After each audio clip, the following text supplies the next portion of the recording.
Good evening, everyone. Welcome to the July 20th, 2023 meeting. Recording in progress. Meeting of the Portsmouth Planning Board. Recording is in progress, apparently. We have a full board. Our alternate, Mr. Simonis, is not with us this evening.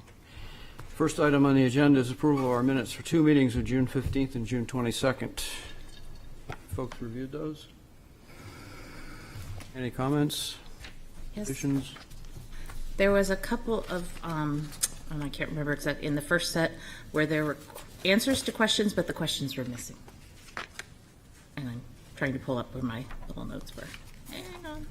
Which date? On page 2 on the first set, June 15th, there was just two things in response to questions, but the actual questions are just missing. So I was thinking that those could get put in. On the first page? Yeah, second, well, page 2. Page 2, last two paragraphs. Which date? June 15th. Anything else? Nope, for me. Motion to accept with that change? So moved. Yep, second. All those in favor? Aye. Is that a motion for both dates? Yep. Okay. We have determination of completeness for Murdoch Living Trust as owner of 15 Lafayette Road, requesting preliminary subdivision approval to subdivide one lot into two lots to create the following proposed. Lot 1 to be 9,129 square feet of lot area and 73.8 feet of frontage, and proposed Lot 2 to be 8,172 square feet of lot area and 102 feet of frontage. We have a staff recommendation to accept it as complete. Have a motion. So moved. Second. All those in favor? Aye. Opposed? We have a request to postpone the application of Banfield Realty LLC as owner for property at 375 Banfield Road, requesting site plan and review approval to demolish two existing commercial buildings and an existing shed and construct a 75,000 square foot industrial warehouse building with 75 parking spaces, as well as associated paving, stormwater management, lighting, utilities, and landscaping. Motion to postpone. So moved. Second. Any discussion? All those in favor? Aye. Opposed? Postponed. We now have public hearings. The first is request of CP Management Incorporated as applicant and Sarnia Properties, Inc. as owner for property at 933 U.S. Route 1 bypass, requesting conditional use permit in accordance with Section 10.1112.14 of the zoning ordinance to provide 83 parking spaces where 114 are required. This property is located in Assessor's Map 142, Lot 37, and lies within the Business District B District, LU 23-76. Who is here to present for this proposal? Good evening, Mr. Chair. I'm Chris Mulligan from the Bozen and Associates law firm here in Portsmouth, representing CJA Corporation, also known as the Vanguard Key Club, the applicant in this matter. With me is Craig Annis, the principal of Vanguard Key Club, and also Dalen Annis, who's the operations manager at the current facility, which is now located on Rains Avenue.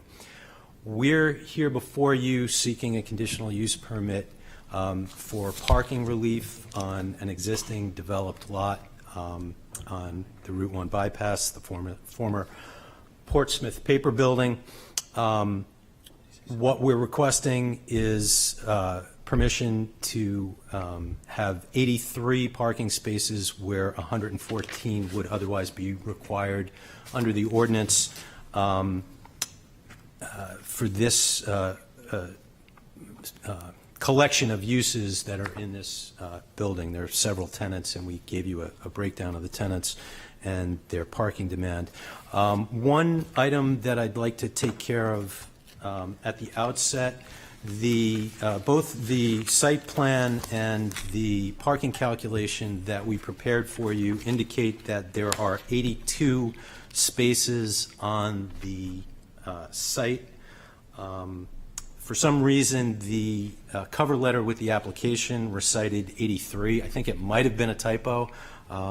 However, that is what was requested and went out to be advertised. What I have, and I'd like to pass around, is a diagram that shows where we could fit at least 2 additional spaces that don't show up on the site plan that's in front of you tonight. And if I may approach.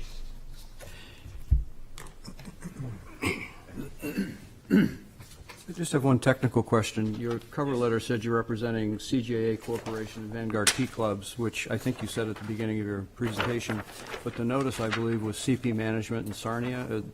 How are these entities? So CP Management, my understanding, is the management company that represents the landlord, which is Sarnia. My client, if this gets approved, would be a tenant of CP Management. We're here, I believe we have authorization on file from CP Management as well. I need you to say that you do have you do have authorization.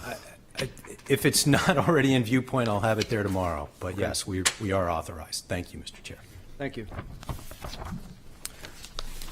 So what is being circulated and that I just handed up is an aerial view of the rear of the building. And in the rear of the building, to the west of the striped parking area, there is an existing a driveway into a loading dock. If this use is approved, that loading dock will be essentially inactive because it will not be a warehouse use. So we can fit at least 2 stacked spaces there. That would give us 84 spaces as opposed to 83. That was advertised and is in the application. But in any event, the site is somewhat unique in that it's obviously a very oddly shaped site. It's bounded on 3 sides by 3 different rights-of-way: Emery Street, Cutts Avenue, and the Route 1 bypass. And there are parking access on different portions of this property. Where the Vanguard Key Club will have its primary access will be in the upper or rear lot, which is accessed via Emery Street. And that's where there will be some related site improvements in terms of doorways, access. There will be some landscaping, et cetera. But for parking purposes, that upper lot has between 33 or 35 spaces, depending on whether or not we're counting the 2 that I just submitted to you. We believe that's more than enough for our needs. We submitted a parking calculation that demonstrates, to our satisfaction at least, that at peak usage times, we can expect approximately 26 users. Given that this is sort of a tiered site, we feel it's rather unlikely that people using the businesses and the facilities that are accessed through the lower lot are likely to park in the upper lot. It just doesn't seem like that is likely to happen.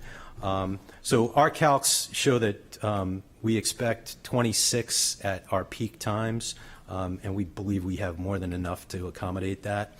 The other thing we have represented and will represent again is that because of the nature of this facility, it's unstaffed and the members have access electronically. Dalen can, in real time, right now, tell you how many people are there at any given time. And she's told me that 10 people have checked in the last hour. So to give you an example of why I think that's important, should you want us to monitor, or should you want the city to monitor our usage, we can provide very accurate data on an hourly basis if necessary. Obviously, I think that's not realistic, but on a somewhat regular basis, if this is approved and you determine you would like to monitor this going forward, either semi-annual or quarterly reports of the usage can be produced very easily for you. And we can demonstrate over time whether or not the parking is adequate. And if the determination is that it's not adequate, then we would make arrangements. We've had preliminary discussions with the abutting business across Emery Street, which is a retail business, the New Hampshire Motorcycle shop that's going in, that will not need all of its parking in the peak hours that we would need parking. So the facility on Rains Avenue, we provided some detail about. That is not apples to apples by any stretch of the imagination to this facility. However, it is a facility that has a variety of uses that coexist with the Vanguard Key Club gym use, and it is one that, had it been in the business zone, would require a similar amount of parking for the types of uses that exist at that facility. And in an even denser and more activated environment, there have been no parking issues with that site. And Craig can speak to that if you have any questions. But our experience on Rains Avenue, and Craig's also operated these facilities, Kingston, Newburyport, York, Maine, and Northampton, Dover. In a number of locations, he's got these facilities, and they're, for the most part, in similar situations, and parking is not an issue. It is not an intense parking use. This is not your $10 a month Planet Fitness where there's a really active crunch at a peak time. So we believe that the amount of parking that is on site is sufficient for this use, and is sufficient for all the uses that are on the site, and that the amount that is otherwise required for gym uses is excessive for this particular facility. We went before TAC, and there was a unanimous recommendation for approval. Earlier this month, the Board of Adjustment provided us a special exception to allow the use in this space. So I believe this meets all the criteria for granting the conditional use permit.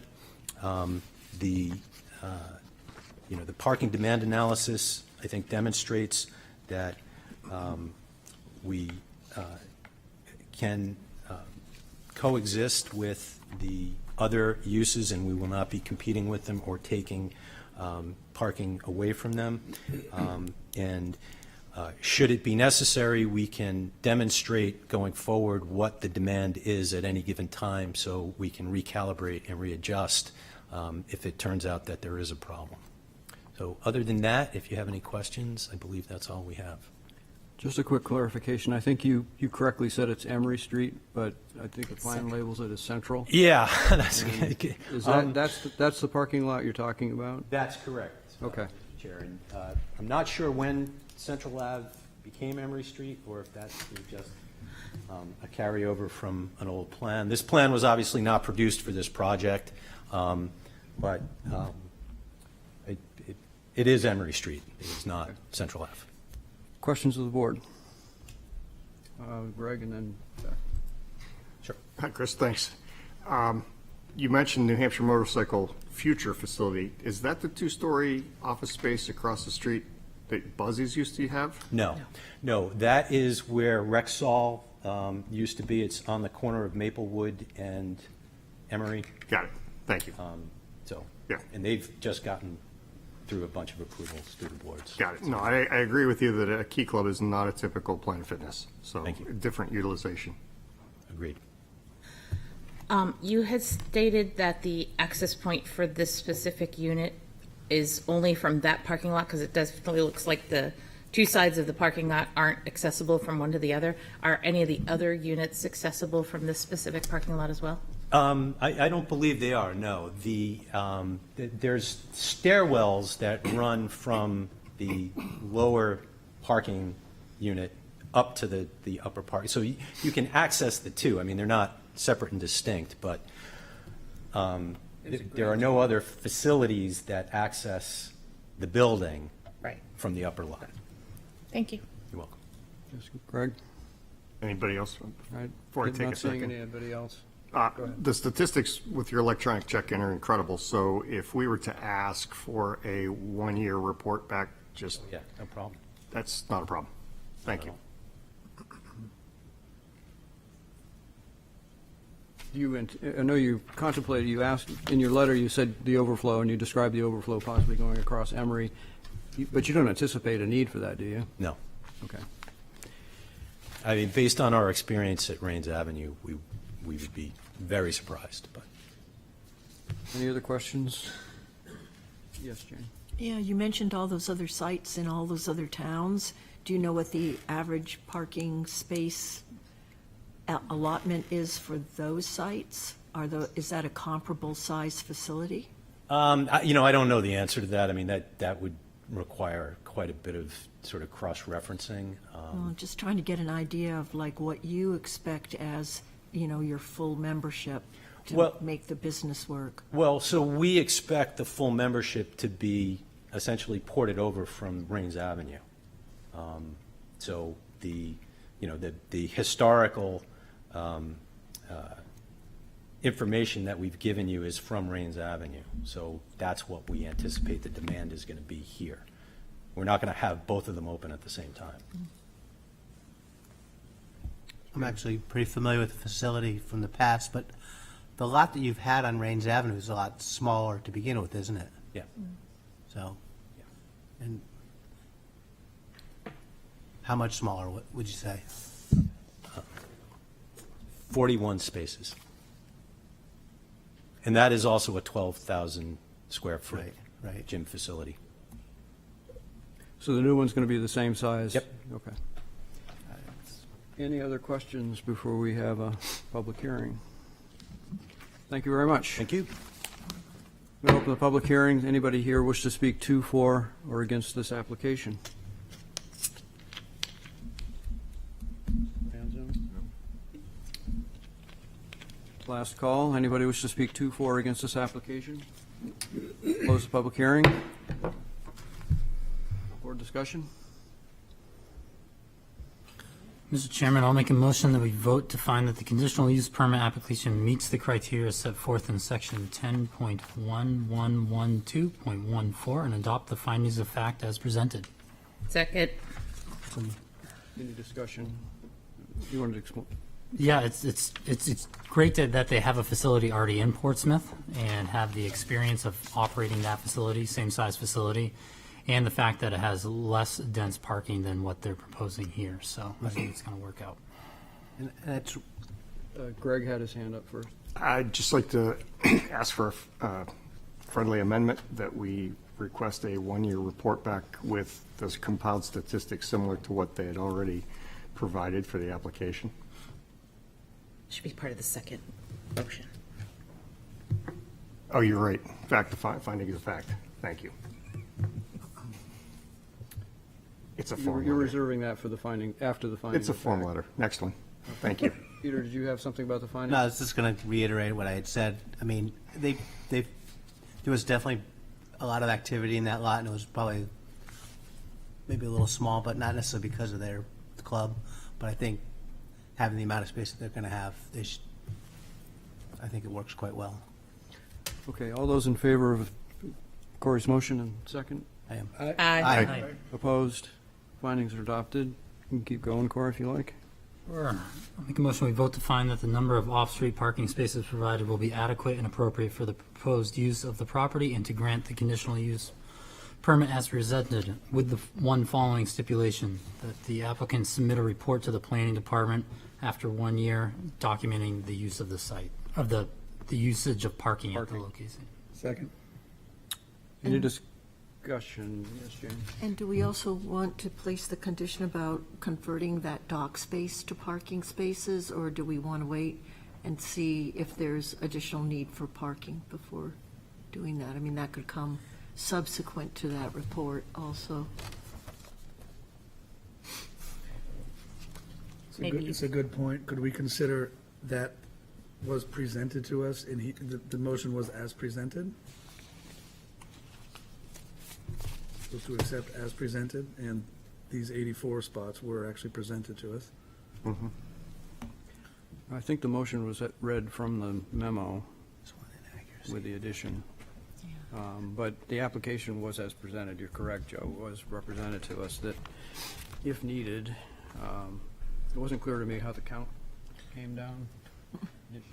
That's a question for Peter first, then Beth. Sure. I think, so it was advertised for 83, and I think you could count one of these spaces. I'm not sure that you could have two because they're tandem.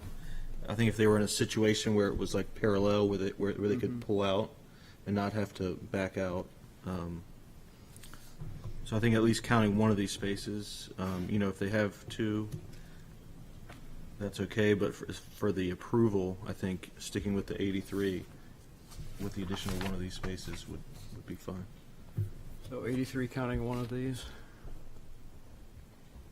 I just think that we could make it, if they find their count needing the additional spaces, that they could then add them at that time. That we've approved that they have at least 83 and, one to be created if the parking demand requires it to do so.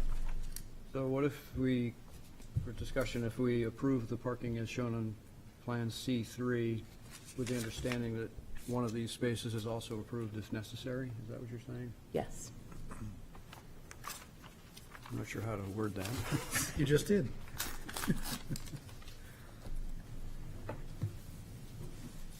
Beth, do you have a stipulation there?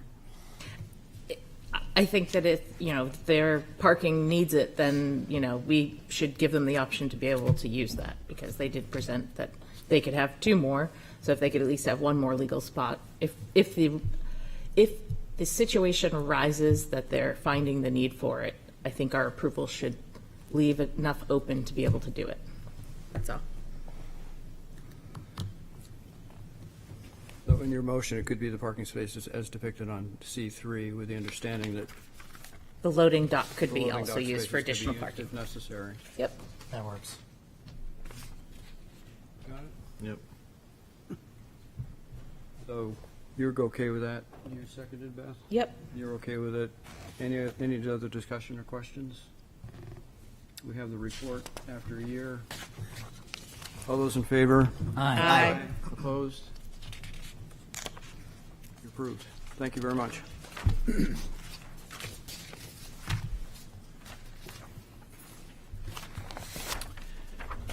Next item is a request to postpone the request of Tanner Family Revocable Trust as owner for property at 380 Greenleaf Avenue, which will be requesting a wetland conditional use permit according to 10.1017 of the zoning ordinance for construction of a new 20 by 21 story garage on a residential property with various additions of native buffer plantings and areas of stormwater improvement to mitigate any impervious impacts from the garage. Proposal includes removal of 885 square feet of impervious asphalt, installation of 2-foot drip edge of crushed stone around the perimeter of the garage, and 484 square feet of pervious pavers leading up to the garage where asphalt currently exists. Additional planting beds are proposed in areas of existing asphalt. This property is located in Assessor's Map 243, Lot 63, and lies in Sigel Residence B, SRB District. I'll be recusing on this vote.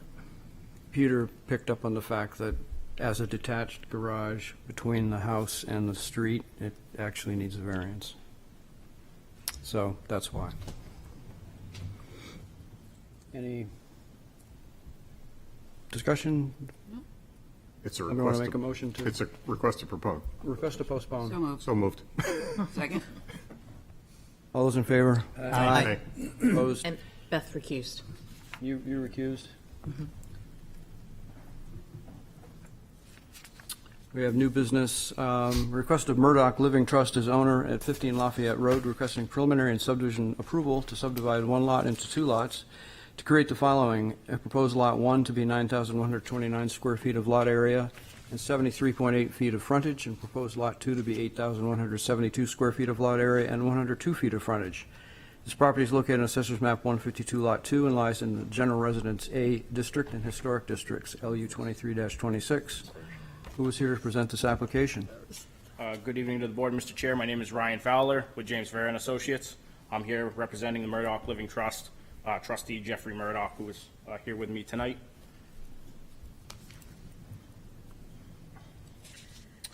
We are proposing a one-lot, additional lot subdivision The original house fronts on Lafayette Road. The new parcel will front on Orchard Street. The proposed lot is conforming. The existing parcel that has always had access from Lafayette Road needed a variance because it lacked the minimum required frontage. Variance was granted at the April Zoning Board of Adjustment meeting. Currently, the total parcel area is 17,301 square feet. We are proposing that the lot on Orchard Street to be 8,172 square feet, and the proposed lot for Lafayette would be 9,129 square feet. The zoning for this area would be required for 7,500 square feet.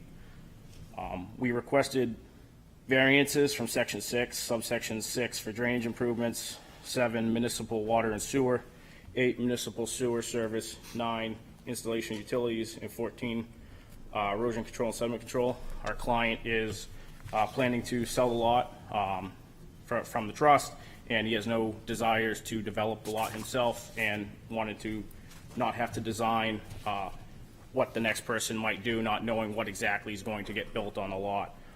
After discussion with the TAC, we added note number 14 through 18 onto the plan to let the new buyer know that there are requirements by the city for these items to be completed prior to the issuance of a building permit. Any questions? There was a note number 15 had to be corrected. Has that been corrected? Yes, sir. Any other questions by the board?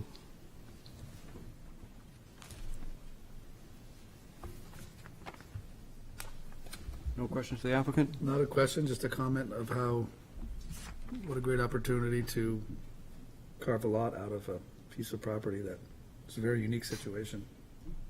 It's Double frontage lot? yeah. The timing was actually really good because the city hasn't started the Orchard Street construction. They weren't planning for a sewer stub at the time, so bringing it before the board now allowed them to plan to put it in. It'll be on the cost of the person who develops the lot for the additional expense, but there's a sewer stub that will be in place after the reconstruction of Orchard Street. Very good. Anything else? I'm going to open up the public hearing. Thank you. Public hearing's open. Anybody wish to speak to, for, or against this application? Anybody on Zoom? No. I'm shocked. I'm going to close the public hearing. It's too nice of a night out. Board's discussion. Ready for proceed through the motions? Mr. Chairman, I'll make a motion we vote to grant the requested waivers of the subdivision standards from section 6, general requirements, number 5, driveways, number 6, drainage improvements, number 7, municipal water services, number 8, municipal sewer services, number 9, installation of utilities, and number 14, erosion and sediment controls. As shown in A, strict conformity would pose an unnecessary hardship to the applicant, and the waiver would not be contrary to the spirit and intent of the regulations. Do we have a second? Second. Yeah, I think this is, as Joe indicated, this is pretty straightforward and a very unique opportunity here, so. Additional housing opportunity. All those in favor? Aye. Opposed? Mr. Chairman, I'll make a motion that we vote to find that the subdivision lot line revision application meets the standards and requirements set forth in the subdivision rules and regulations to adopt the findings of fact as presented. Second. Any discussion? All those in favor? Aye. Opposed? And I will make a motion that we vote to grant preliminary and final subdivision approval with the following stipulations 2.1 through 2.4 as outlined in the staff memorandum. Second. Any discussion? All those in favor? Aye. Opposed? You're approved. Thank you.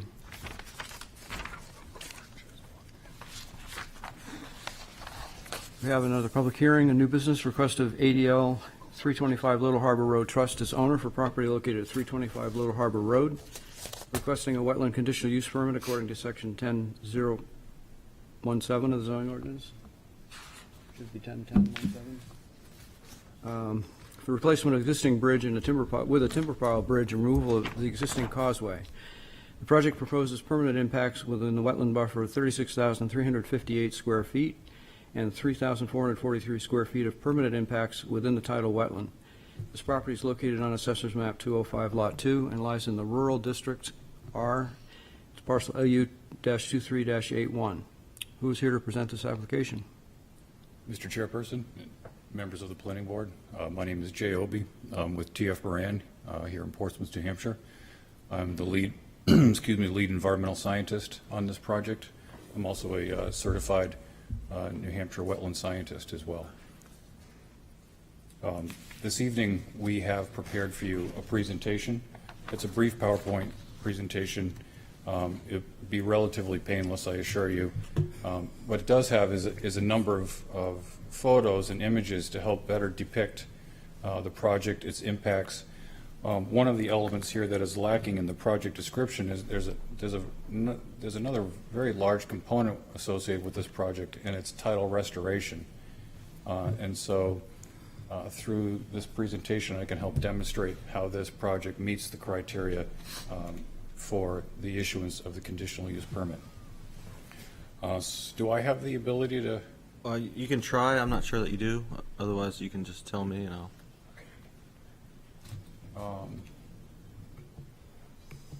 Did that advance? I think I'm gonna have to advance. Okay. But you can, if you want to highlight something, that top button, if you hold it, you can. Okay, that works. That's great. All right, so just to orient yourself, we're talking about Lady Isle, sometimes referred to as Belle Isle. Years ago, once called Salter's Isle. Let's just advance 2 slides quickly just to help us zoom into the project. You're probably familiar with this portion, this phase of the project here, which is well underway now. And this phase of the project deals with this existing bridge here today, which is really in a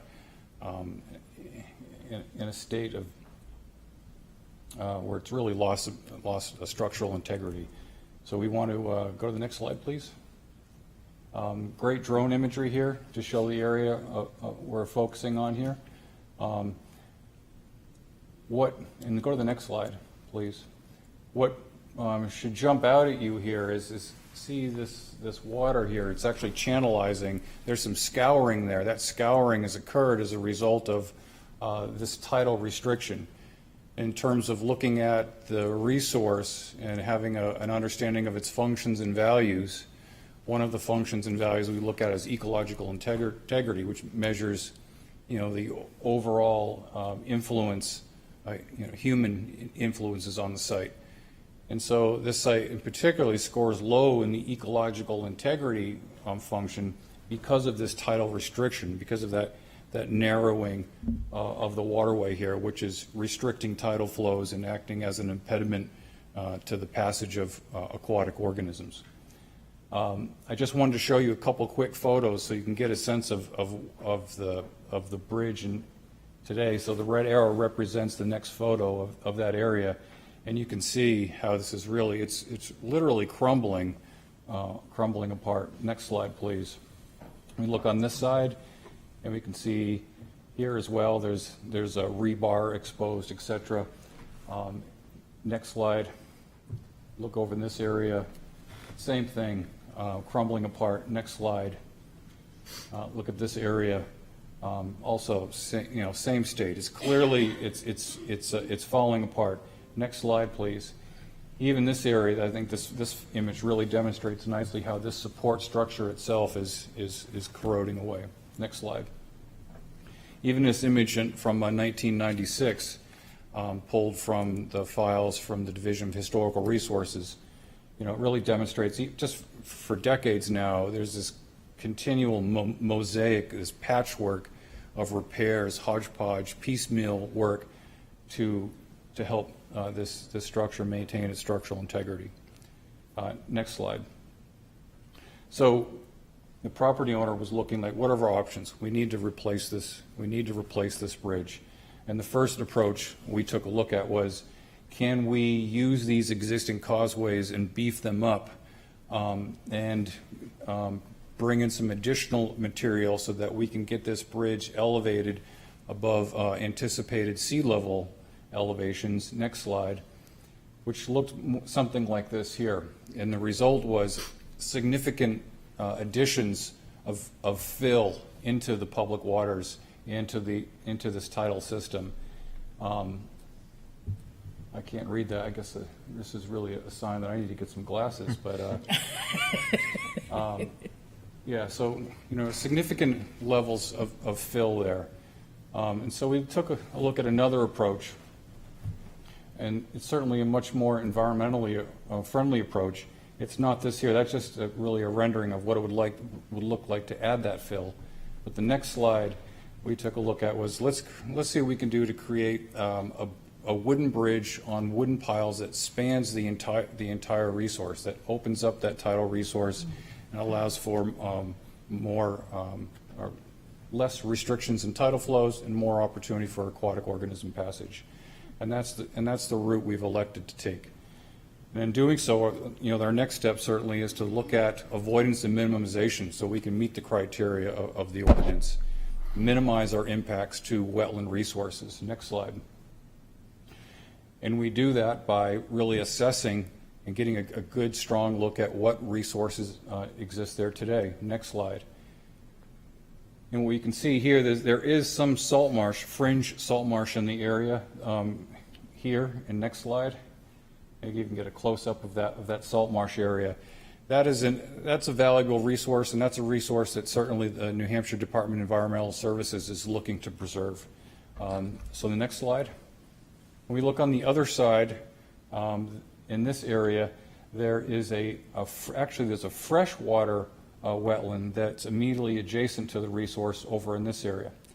So when we looked at this site holistically, and go to the next slide, you can see on the other side, this is the more northwesterly side of the existing bridge, there is no salt marsh over here.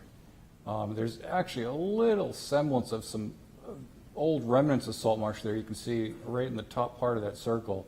But the point here is that there's not a whole lot of salt marsh here. It's the salt marsh, the higher value salt marsh is over here.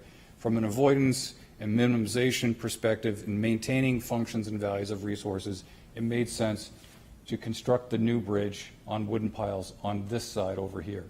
Next slide, please. When we look at this other area of the most northerly side of the bridge, there is some semblance of salt marsh over there. Next slide. But it's really sparse. There's not a whole lot of peat there. It's not high value, high functioning salt marsh. You can go to the next two slides, please. There it is there and there. The higher value salt marsh is up in this area here, which is actually a prime wetland, a designated prime wetland through the city of Portsmouth. Take-home point here is that this side of the bridge is certainly the area that proposes the least impacting alternative. Next slide. And this image here, and actually go to the next slide. It'll be easier for me to show you here. That here's our proposed bridge. The proposed bridge area on the northern side. The purple area represents salt marsh. The green is the freshwater wetland I mentioned a moment ago. The purple area is the salt marsh. So having the bridge on this northerly side prevents significantly impacting this salt marsh down here. The bridge approach, the new approach that will occur in this area, does impact the fringe of this prime wetland over here, and proposes some subtle impacts to the salt marsh, to the lower value salt marsh, to the most top point of that highlighted area there. Next slide, please. Here is the slide that we included that shows you that the project does propose some impacts within the 100-foot prime wetland buffer, and it does just nick the prime wetland itself. Some material will have to be added to shift that approach so that we can navigate up in that direction. Next slide. This is the piece I really wanted to draw your attention to, which I think really highlights one of the pieces, which is just, I think, is remarkable about this project, and that there's a tremendous amount of restoration occurring here. Next slide. The restoration being property owner is proposing to remove those causeways, that fill out of the public waters, out of the public trust. The plan is to return this area to original grade to the greatest extent practicable. Next slide. Certainly in doing so have all of appropriate erosion and siltation control devices in place. Next slide. And we plan to restore salt marsh as well. Where the bridge is today, we plan to convert this area to salt marsh through using existing materials and bringing this to the grade, the neighboring grade of the salt marsh here, and planning some salt marsh restoration on this side as well. Next slide. We also propose a robust planting plan for the upland buffer. This area depicts the restoration of the salt marsh, and this depicts a very robust planting plan for the upland buffer as well. Next slide. Salt marsh restoration is also proposed for each side over here on this side of the bridge. Next slide. And this plan here shows, here's the new bridge approach. Here is the fill, the material that must be added to create that bridge approach. But some salt marsh will be restored and created over here as well as here. So in total, there's roughly 3,443 square feet of impacts to existing salt marsh, much of which is relatively low functioning, low value salt marsh. We're proposing roughly 7,200 square feet of additional salt marsh. Next slide, please. This image here depicts nicely just really the total impact areas relative to the green is the fill required for the new approach and the bridge. The yellow is the upland tidal buffer zone within your buffer impacts. The blue represents the impacts to the salt marsh, and they're quantified on the next slide. Next slide, please. We also wanted to draw to your attention that with the suggestion and recommendations from the Conservation Commission, we have since sought guidance from Dr. Dave Burdick from UNH and received some of his input in terms of the salt marsh creation and restoration component. We have made a subtle revision to that plan in that we've created a sill. Basically, we're planning to use the natural stones on site to create like a protection barrier at the toe slope, some toe stones to help better stabilize and retain that salt marsh area that we're creating. He performed a site walk with us last week, provided us with some additional guidance, and we've incorporated his suggestions into this plan. Next slide, please. I think it's important just to touch on the vulnerability assessment. Certainly this is required through the permitting process through DES. And I think you folks would encourage us to take a hard look at this, take a look at anticipated sea level rise. And next slide. And using the DES models and assessing this project as having a moderate tolerance, low, relatively medium to low tolerance to flood risk, meaning that, it is relatively expensive to place. It is a large pile bridge. It does provide some emergency services to the folks on the island. And using the models prescribed by DES, we use that to take a hard look at the site and design the bridge, next slide, so that during the highest astronomical tide, designed to the year 2100, the highest astronomical tide, say like the king tide that we see in December, plus 2 feet of storm surge gives you 13.22 feet. The bridge until roughly 2100 the deck of the proposed bridge will be just slightly above that elevation.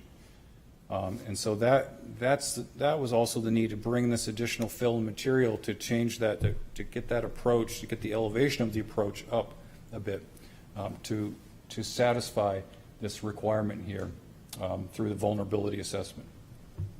Next slide, please. This image here depicts nicely how the existing bridge elevation is roughly at 9.9 feet. We're going to bring that. There's the predicted highest astronomical tide in the year 2100, and the deck of the bridge will be just above that, maybe at 13.5 feet. So we've taken that into consideration. And next slide. I just wanted to point out that we have certainly done our homework on this project. Obviously, it's in a sensitive resource. I've required coordination with a number of other state and local federal agencies. Next slide. And we've coordinated with the Pease Development Authority, the U.S. Coast Guard, the U.S. Army Corps of Engineers, the EPA, as well as NOAA, the National Oceanic and Atmospheric Administration. The New Hampshire Natural Heritage Bureau was very much involved with this project because in the footprint of the proposed bridge, there are some endangered plants there, the marsh elder. We have since worked with NHB and we've transplanted them to another portion on the island with their approval, and they're doing fine today. New Hampshire Fish and Game had some concerns about the habitat below the bridge. We've coordinated with them as well. And the New Hampshire Division of Historical Resources has no concerns with this bridge whatsoever. It's not a historical, has no historical significance whatsoever. All of these other state and federal agencies are fully on board with this project and welcome the idea of restoring this tidal area to its original conditions. Next slide. So in conclusion, putting on my wetland scientist hat and looking at functions and values, certainly the resource is high functioning and high value. From an ecological standpoint, ecological integrity, not so much because of this, how this acts as such a tidal restriction today. With the plan of removing these causeways out of here and returning this area to a natural condition, as well as the salt marsh creation and restoration, we feel confident that we meet the criteria for approval. And looking at those really quickly, number one, the land is certainly reasonably suited to the use. I mean, I think that's a given. A bridge is certainly necessary here. There is no alternative location outside. This is the least impacting alternative. It's the most feasible and practical use, certainly. Number two. Three, there will be no adverse impact on wetland functions and values. I can say with confidence as a wetland scientist that as a result of eliminating this tidal restriction, as well as enhancing the salt marsh and the robust planting plan we've proposed for the upland areas will significantly increase the functions and values of this resource. Not to mention the property owner is also proposing to connect the island to municipal services. There's an existing on-site septic system there today. We'll put it on municipal sewer, which is certainly an environmental gain. 5, the proposed alternative is the least adverse impact to areas and environments under the jurisdiction of the section. As I demonstrated earlier, by having the bridge in a more northerly area and avoiding the more sensitive freshwater wetland as well as the larger salt marsh, having it in the most northerly area is the least impacting alternative. And we have certainly, lastly, provided a robust planting plan, number 6, and are proposing to return all upland buffer areas to a natural state to the greatest extent practicable. So in summary, that really sums it up. And I'm happy Thank you to take for a any very questions. comprehensive presentation. Questions from the board? Yes, Beth. Thank you for that. It was extremely helpful, and I'm curious. So you said you're going to put in wood pillars, Wooden piles. Yep. pilings, there we go, that's the right word. Currently now, are those wood that are holding up the bridge that are there now? No, they're actually metal now. They're metal. They've had to been, a structural engineer had to visit the site and has since reinforced it with a number of different mechanisms that, with names I'm not really familiar with, but it's been reinforced so that the construction folks can continue to access it as well as emergency vehicles. I guess my real question is, how, do you guys have an anticipated length of time that this new bridge will last?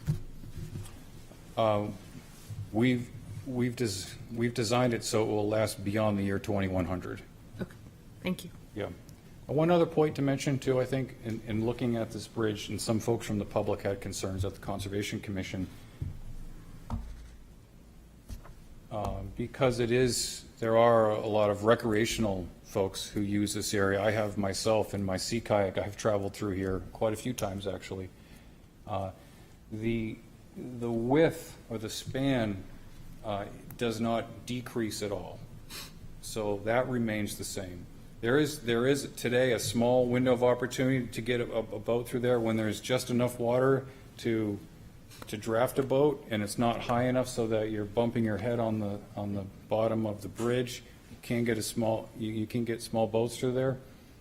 As a result of raising the bridge for a number of years, we'll actually increase that volume for boats to get through until we reach a point where sea level rises in such a way that it could possibly impact that. So I think that's just important piece to recognize. Thank you. I think Jane and then Peter. I saw the lengthy correspondence regarding that. I believe these pilings will be coated or whatever with acrylic. And there's a whole plan for construction for, how you're going to set this up, what months you're going to do it in, et cetera, included in the materials we have. And I guess I wanted to understand how you are going to ensure that the materials are clean. In other words, that you are not, like inserting organisms, like adding organisms to the environment during building, given that acrylic surface on the wooden pilings, but also given that there was a whole piece that the application speaks to about, containing oil spills or preventing oil spills. So I understand that point, but I'm talking outside of that, the introduction of organisms due to, construction trucks coming back and forth from other locations. How are you going to ensure, because you state that you will be ensuring clean materials are used in the methods of construction? That's right. When we use clean materials, we're taking materials from facilities that have used clean fill and such. But in this instance, we're not really bringing in any materials. We'll be utilizing the existing material to return the site to its original grade. If anything, materials will be removed from the site. These large unsightly concrete sections, boulders, and et cetera. In terms of the actual piles, they are wooden piles. There's no opportunity to bring in any kind of invasive species. If one were to travel on a pile, it's unlikely that it could survive in these salt conditions. There is an acrylic surface that's wrapped around these piles to help protect them, but it's non-toxic, et cetera. I think the correspondence you were referring to actually was the EPA initially had some concerns because there was some discussion about using butternut oil. There was a confusion. There was some confusion, and the butternut oil really referred to the color of the piles. And we actually did some research just to confirm that the butternut oil wouldn't have any adverse impact on this environment. the EPA has since concurred with our finding there. But just to ask you further, but you're going to increase the height by about 4 feet, so aren't additional building materials involved in getting that higher height? Or is that totally done by wooden pilings? It's done by the wooden piles, and it's elevated on these piles, that's right. And But to build the beds or whatever underneath them for the approaches, you're going to use nothing but existent material? No, additional material will be used for that. Will be sourced from reputable sources that have clean materials. There'll be large earthen materials, rocks, some boulders that will be used to help beef up and achieve the elevations that's necessary for the approaches. And riprap will be applied to the bottoms to help protect those areas. Okay. Okay. I have a couple of questions. So one of my other questions is about the concrete blocks that you are removing, but only down to a certain height. You are actually leaving the remnant of the concrete blocks there to, the assumption is it's going to sink into the mud sedimentation. Great question. So why Well, not you've done your just, homework, that's great. I read every part of this application, so Yeah. I'm confused about why you wouldn't just remove those, frankly. That's I a mean, great. how can you be so sure that it's going to? No, that's a great question. Okay. Our thought initially was that some of those concrete materials, these particular, we thought that some of these concrete structures were so embedded that they may not be able to be removed, that it would take an extraordinary effort to remove them. And the plan was, rather than spending all kinds of time and resources and trying to dig these things out, they would be cut 2 feet below the grade, the neighboring grades of the mudflat here. And the reason being is, we feel that through our engineers also are confident that through the removal of this tidal restriction and decreasing those the water velocities that occur as a result of pinching that area, that with time the silt and sediment would gradually fill over the areas of the concrete that remained 2 feet below.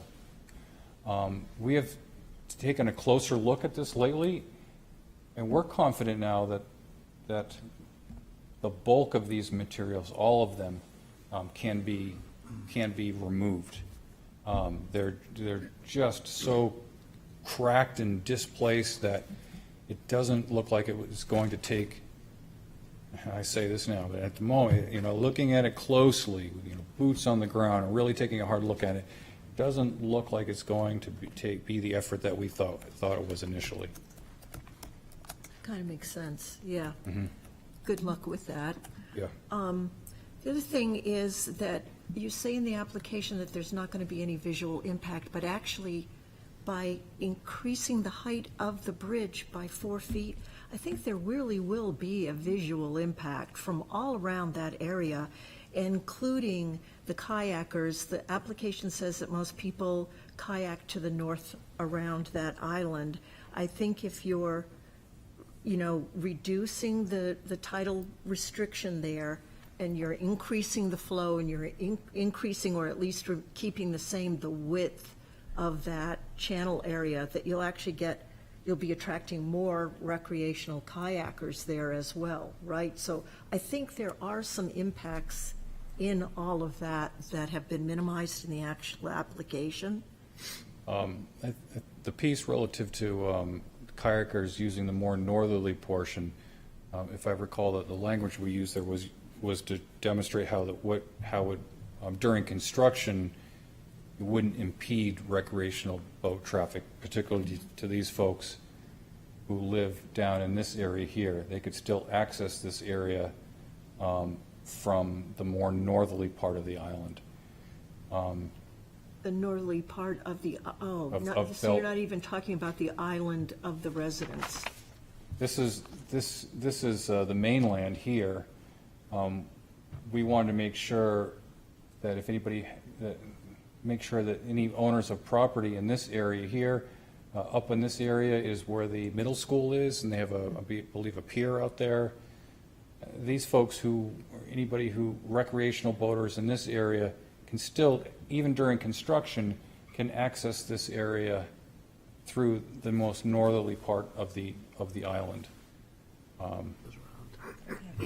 In terms of visually, yeah, it will be a change. It will be 4 feet higher, but I can tell you what, it's not a pretty sight today. I think the photos I showed you a moment ago really demonstrate that. It's a hodgepodge mosaic of piecemeal patchwork to a bridge that doesn't have any historical significance. And perhaps Also, it's also opaque, and you're going to open it up so that it'll be more water view. But, the view of it, that's a good point, Jane. I think it will change, but I don't know that we have any criteria to judge the visual impacts. I think we have to look at the environmental impacts, and your point about the organisms and the pilings was spot on. We got a good answer on that. Yeah. And also on the concrete removal. Aesthetics, though, I think it's really not. So I Go ahead. have another question that Okay. relates to the organisms, which Sure. is, so because you're increasing tidal, you're now decreasing tidal restriction, increasing water flow. Well, So you're, not increasing water flow, decreasing decreasing the velocity of the tidal flow. but you're increasing the hydraulic capacity of that flows underneath that bridge, is that right? That's correct. Okay, can you explain how that does not change the retention of nutrients that organisms, that are found in that area, which are detailed in a lot of detail in the application, need in order to live? I mean, doesn't that just necessarily impact the organisms in that area because you've increased the hydraulic capacity? Thus, the nutrients are not transferring at the same rate that they were prior to. It has no real bearing on nutrient transfer. What we're proposing is the prescribed method through the New Hampshire DES wetland rules, which were adopted in 2019. There's been a concerted effort to take a hard look at all tidal restrictions in the seacoast area and increase the hydraulic capacity to reduce scouring like this here and to return systems to their natural ecological state. And we're confident that we've achieved that, and with the support from the EPA and NOAA, New Hampshire Fish and Game, we're confident that this is the right thing to do and the right path to take. And in fact, we feel that it really is it's a unique opportunity in the state of New Hampshire to actually restore salt marsh and to create new salt marsh area. And we're not just putting this on paper either, and saying this is what we're doing. We have 2 relatively new staff members, recent grads from UNH with backgrounds in natural resources.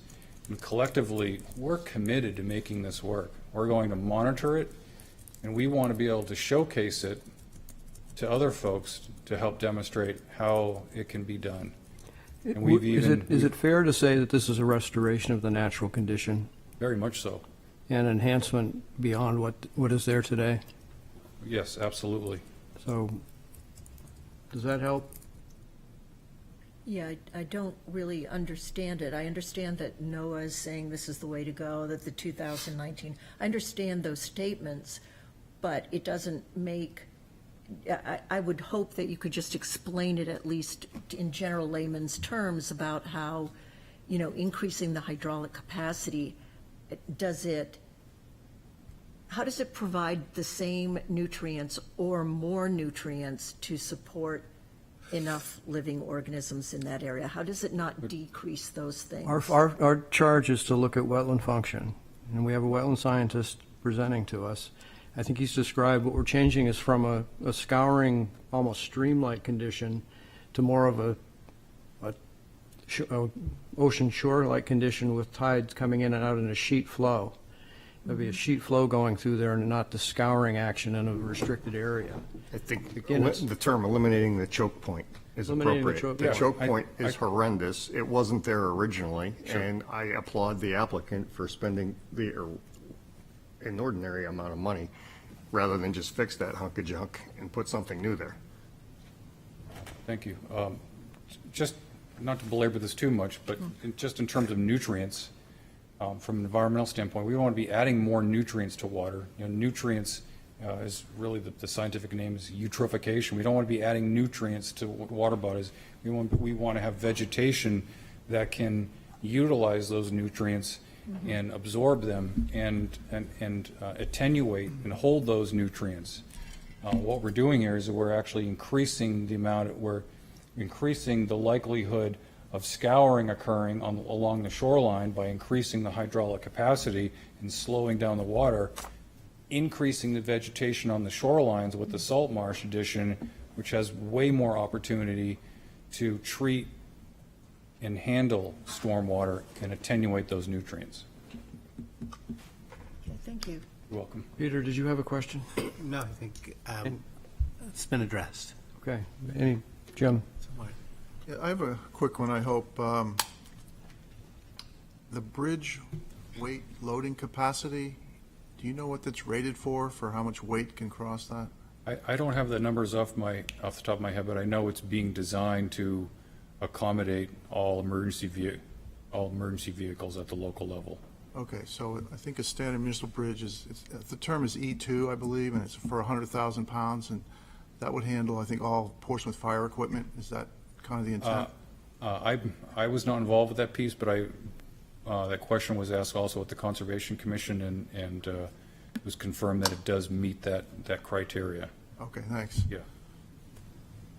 Anything else? Thank you very much.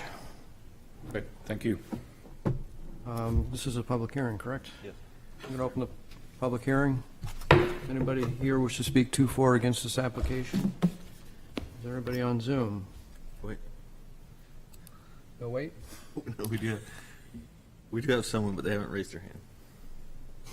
They're watching. If you wish to speak and you're on Zoom, raise your hand. Otherwise, I'm going to close the public hearing. I'm going to close the public hearing. Wait. Hands up. He raised his hand as soon as you gavel. Reopen the public. Too late. Sorry. What's the board's decision? Mr. Chairman, I'll make a motion that we vote to find that the conditional use permit application meets the criteria set forth in section 10.1017.50 and adopt the findings of fact as presented. Second. Speaking on that, I do think, while they are adding a new bridge there, it is quite the restoration project for many reasons, as was discussed tonight, both within the board and the applicant as well. I think one thing that also stands out to me is the fact that they're adding, because of this project, they're actually adding municipal sewer to the island, which is going to make a huge difference on basically the potential nitrogen loading occurring around the island. So I think that's also something to point out. But overall, I think it's going to be quite the construction project. But I think in the end, once everything is restored and stabilized, I think it's going to be a benefit for the resource. Thank you, Corey. Very helpful.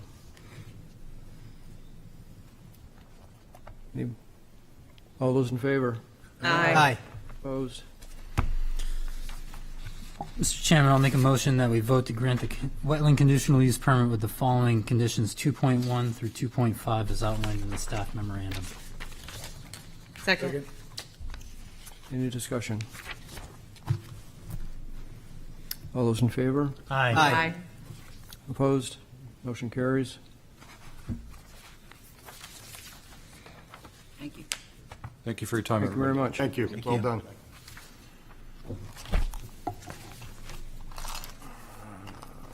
Danfield's been continued. Right. 3E for the site plan.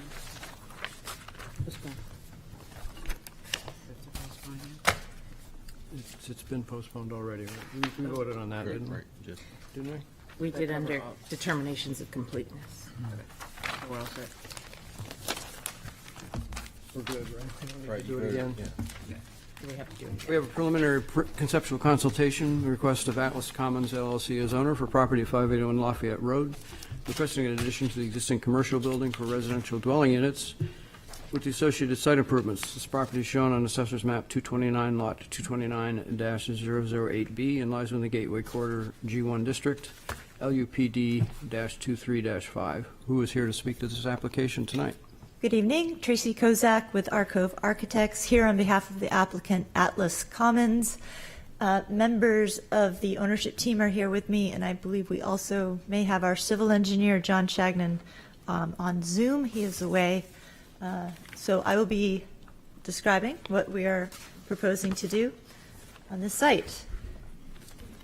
This is the property on the corner of Lafayette Road and Ledgewood Avenue. It's a little bit in front of the high school and Ledgewood Apartments, next to the Bolorama Shopping Plaza. It currently has a building on it, which is home to a restaurant called Tor, and surrounded by parking.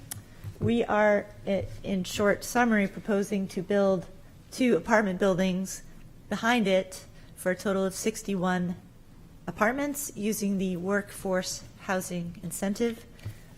They will sit atop a 1-level podium parking at grade. There will also be an additional underground level of parking. Happy to bring you through the documents. Existing conditions. Sorry, I Whoops. skipped ahead. Here you go. Got ahead of myself. Right. Okay, so Lafayette Road is to the top of the page, and I believe you're probably all familiar with the site. There are a couple of interesting conditions on the site which we are respecting. There is a right-of-way easement across the back for neighboring properties to traverse the site. We are respecting that with in the proposed plan, you'll see a drive aisle back there. There have been recent applications to planning board in the past few years for improvements to Tor. There was a variance granted for open space in 2015 based on existing conditions of the building. A couple of other parameters of the site which are odd. This is Gateway 1 district, and there is a front lot line setback, which has a maximum of 90 feet, and it's a little bit strange here. It's specific to Lafayette Road frontage, where the maximum setback is 90 feet from the center line of Lafayette Road. At this point, Lafayette Road widens into several lanes, and if you measure from the center, that 90-foot maximum is still in Lafayette Road. So we can't meet that. When we get to the proposed building, I'll talk about 2 other variances we may be seeking. The demolition plan, there's really nothing being demolished. Proposed first floor, this first floor? C3 is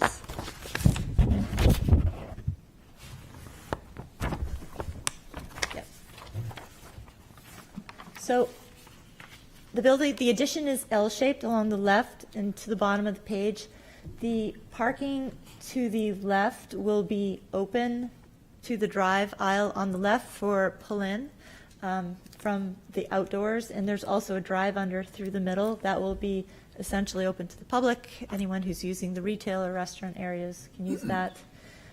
The parking area to the right is includes a ramp accessed off of Ledgewood Ave and enclosed parking and utility MEP spaces for the apartment building.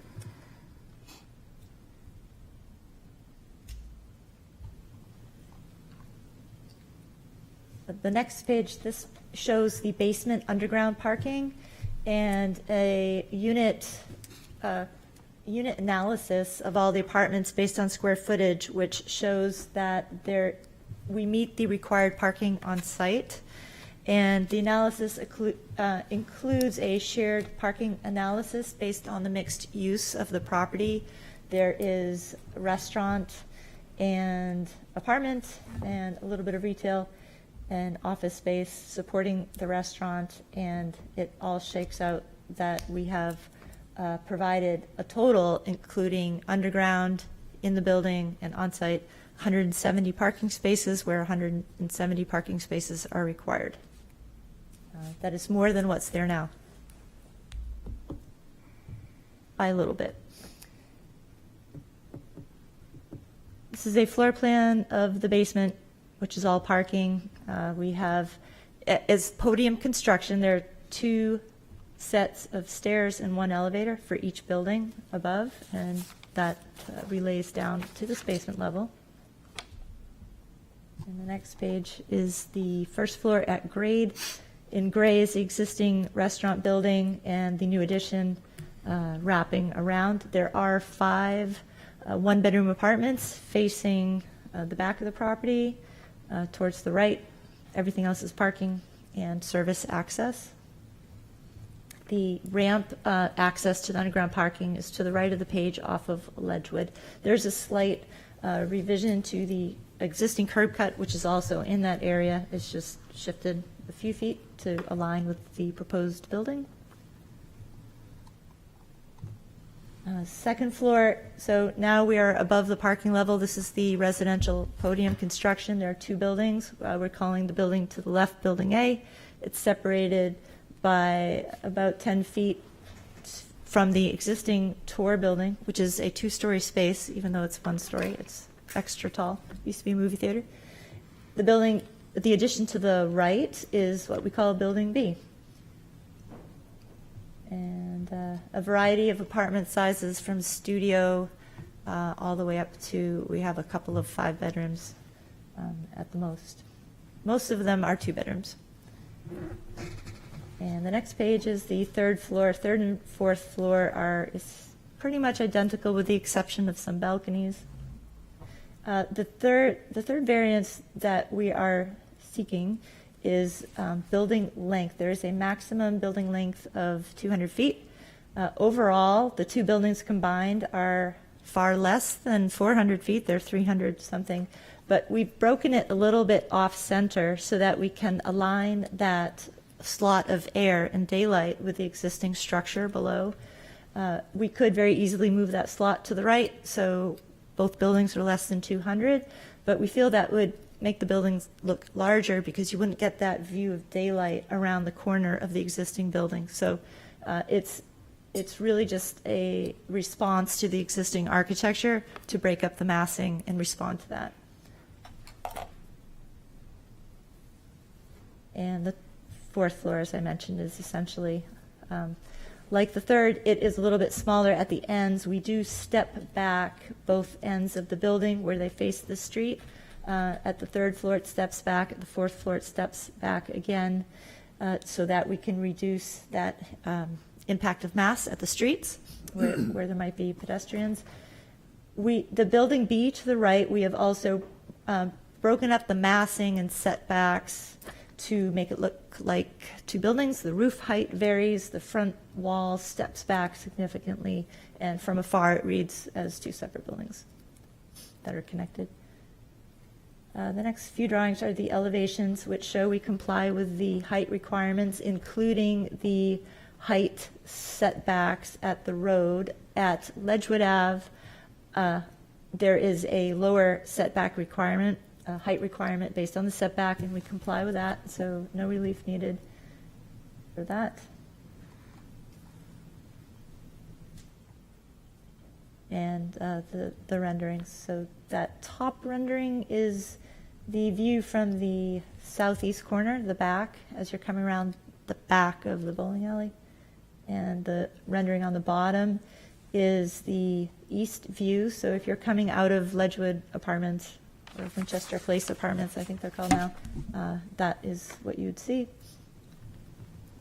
And the next page, the top view is the view from the urgent care bowling alley retail area, and the bottom view is the intersection of Lafayette Road and Ledgewood from the traffic light and bus stop. And below is just a detail of some of the materials and scale of elements that we are proposing.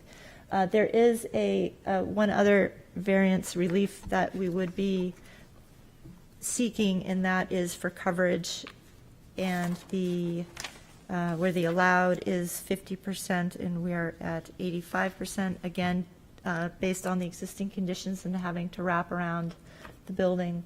And we believe the proposed use as workforce housing to provide places to live for our working community, provide an overall benefit to the community. If there are any questions, I'm happy to answer them, or the folks with me tonight might help too. Yes, Karen? I have a question. If I'm reading the plans correctly, there are several bedrooms that don't have windows. So I don't know that that's, am I reading that right?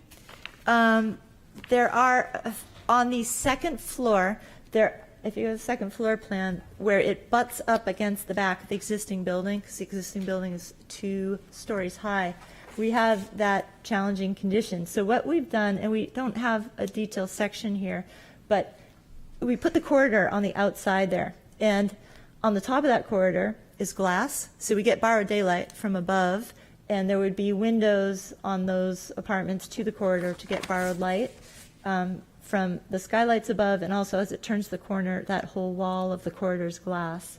So there's borrowed light available, and then also as we design those rooms, and again, they might be used as dens or offices or bedrooms, but they can also get borrowed light not only from the skylights and corridor walls next to them, but through the apartment itself. We have ways of designing transoms and operable walls that can allow that for those conditions.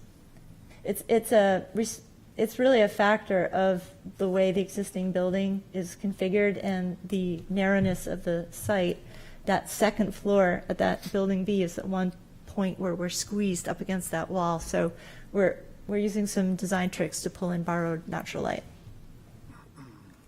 Okay. Yes, Jane? In the chart that your zoning table, you say that the proposed area for dwelling is 1,363. I'm not sure that I understand what that means. Is that an average or something? Because what is your range of living areas for these different size units? Oh, sure. So that is shown on the parking, the C4, the unit analysis for parking. And the smallest units are studios, and they are 500 square feet. Nope, the smallest one is 418, but there's just one of those. They're generally, the studios are 500 square feet. That's the very smallest one. And the largest apartment is 1,952 square feet. So between 2,000 square feet and 500 square feet is the range. Okay, and then, so these will tower above the Winchester Apartments, is that right? Aren't those only, I don't know if they're 2 or 3 stories tall? So they're not right next to the Winchester, and the Winchesters are 2 stories plus a 3rd story mansard roof. So they're generally 3 stories. This is 4 stories in the middle, and we've brought it down to 3 stories at the end, so it's not completely out of scale. And it's within what is allowed in zoning. There's no relief required here. But there's no green space, right? There is Reduced- landscaped areas around the west and north sides of the building with some planted grass areas, some trees, and patio as well for the dining.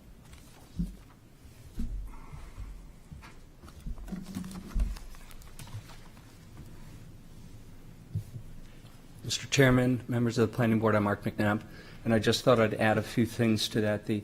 We purposely have kept the full 24-foot double travel lane behind the building on this side of the Winchester Apartments, so that the building is pulled quite a bit away from that lot line. So that width back there now that you drive by, if you were to drive by the back of that building, the double lane, travel lane, that's the same exact width that will be there. Just gets shifted a little over to provide that relief. And, you know, it's our understanding, since John Shagnon isn't here, I can field some of the questions. If you have any the engineering questions. You know, the Gateway District here is, as we read it, this is really what we want in the Gateway District. Multiple buildings, multiple uses. We step up by keeping the tour building, which is also, there's another tenant there that will open any day, 581 Northeast, is that what it is? It's a Thai restaurant opening. It's really spectacular inside. It's the same group that owns Green Elephant downtown.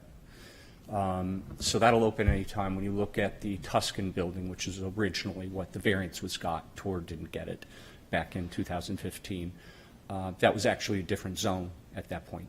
And the movie theater that used to be there, and actually as the site exists now, even though we're looking for some relief on this, the actual hardened surfaces out there doesn't get any worse than it is today. It's basically a sea of a parking lot right now. The greenscape there, not only on the side towards Ledgewood, is really quite attractive. If you go by there and look at it, that remains in its entire amount. So this plan actually does not take away any of the existing green space.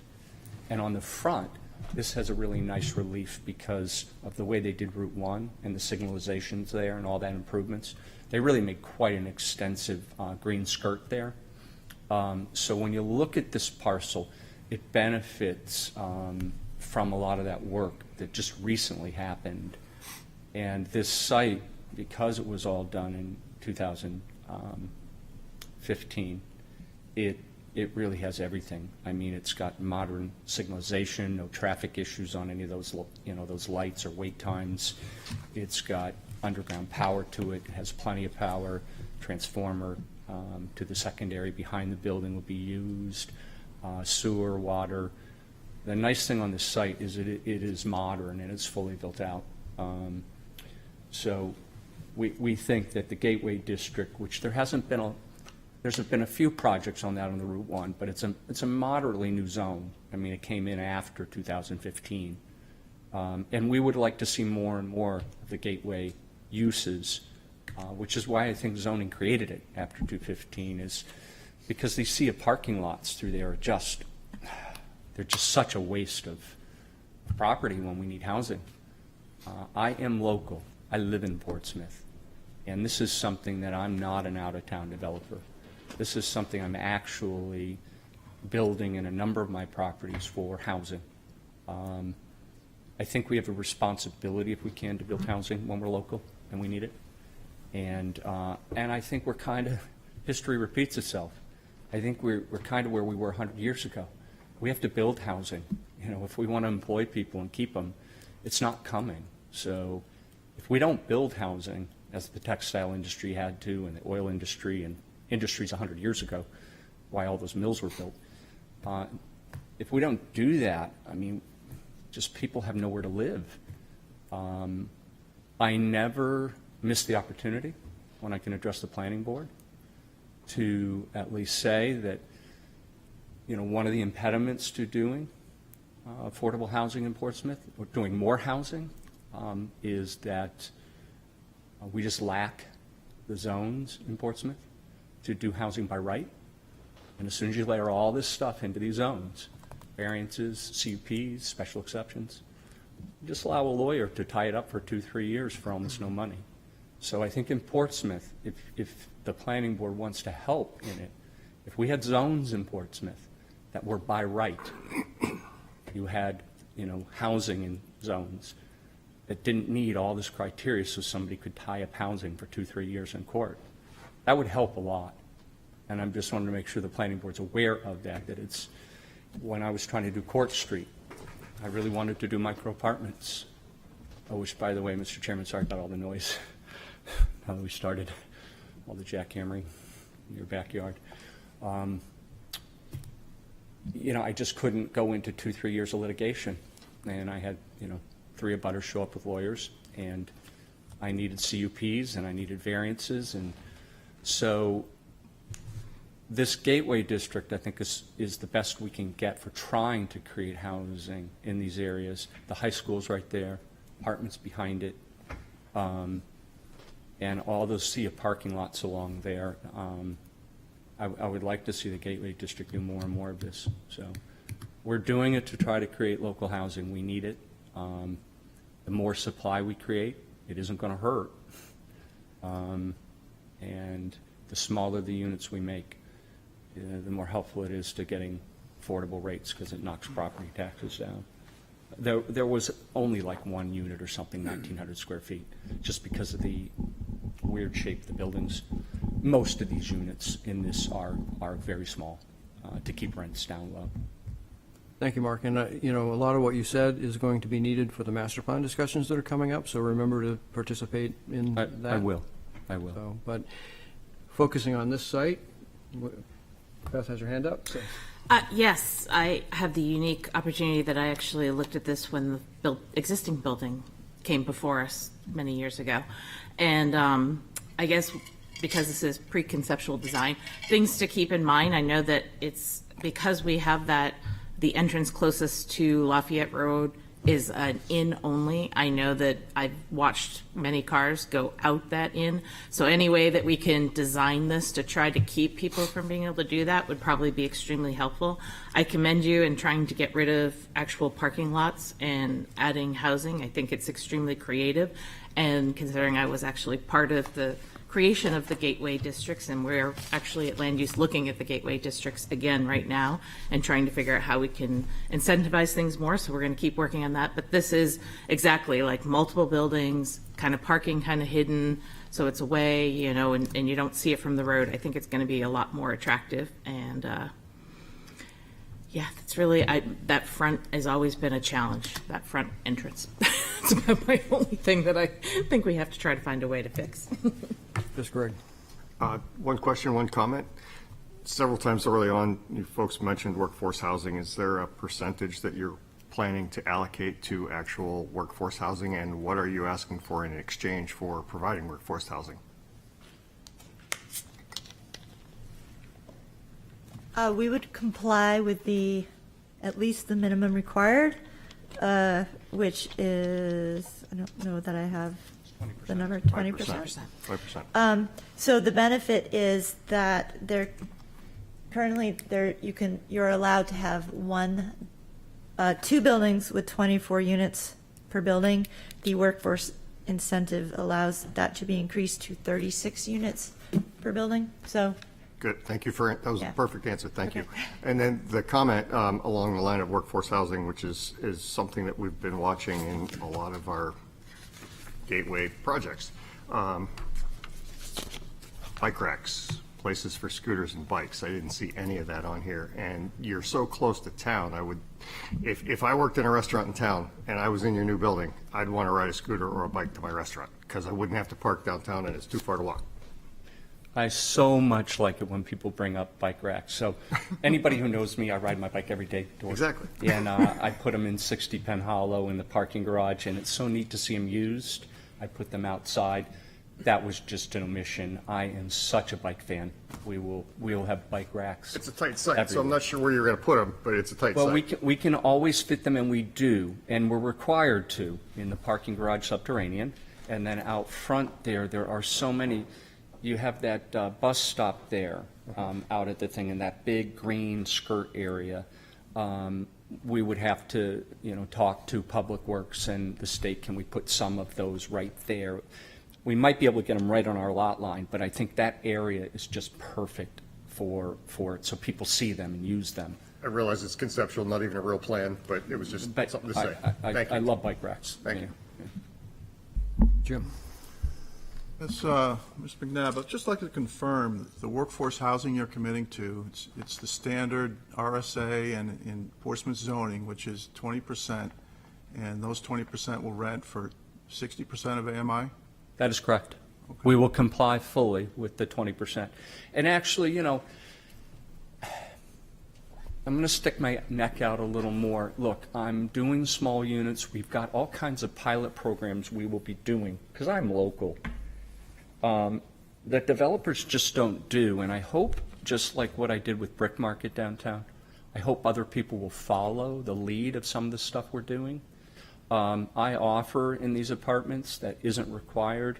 All my apartments I have coming online for workforce housing, if you have your employer take your rent down, we don't charge any security deposit. That'll apply to 100% of the units here. So it's really hard for people to have the cash. There's two components to affordable. The one is the cash outlay. Have you heard what kind of cash outlay there is for an apartment? I mean, these apartments that are $3,000 a month, they are $3,000 security deposit, first month's last rent, $9,000. So there's a double problem with First month's affordable. last month's not legal in the state of New Hampshire. It's not? Okay.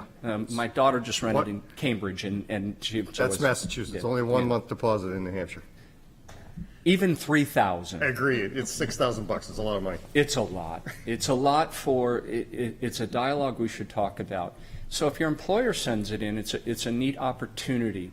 That will be a program we offer in all of mine. I would like people to move in so that they have an option to move in with so little cash or almost nothing to break that barrier down. So I think that we're going to have to, regardless of what we commit to, we're committing to the 20%. We'll comply to that. But in addition to that, if we don't start making some of this housing what we can do, we can only play with so much, though. 3/4 of our expense is our interest rate and property taxes. We can't move those. So these other programs like waiving a security deposit, if you have your employer take it out and mail it in, we're trying and looking for ways, how can we help? And maybe if we start some of those programs, maybe other people will do it, maybe other developers. Don't necessarily expect out-of-town ones too, but local ones. There really are some local developers who care what they're doing. A lot of developers get the press that they don't, but and maybe that's the majority of them. But I can certainly tell you that's not me. Okay, great. Will the rest of the units be market rate? They won't be market rate. That's just, I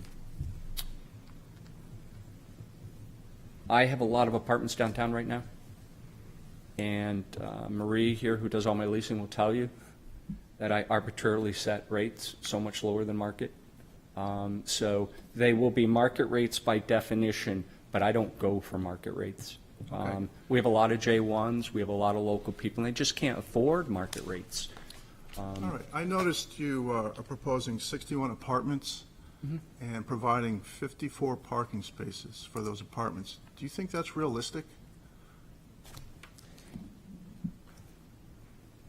I don't think that's quite correct.